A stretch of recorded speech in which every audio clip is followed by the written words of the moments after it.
Hello guys, ito na naman ako at magpapakain nga pala ako ng aking alaga. Ayan, ang sabi ko sa kanya, kagaya ng kahapon.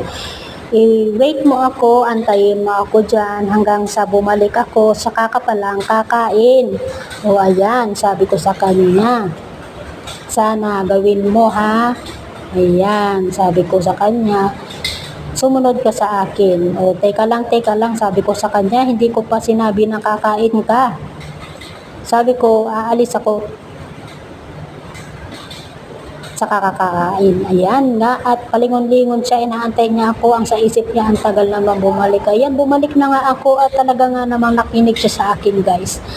Matalino siyang aso. Ayan, at sinabi ko sa kanya, good boy. It's always ganyan palagi. At nag-shake hands pa siya. Ayan nga, at nag-kiss ka pang 2 beses na kiss. Ayan guys, at napakatalino.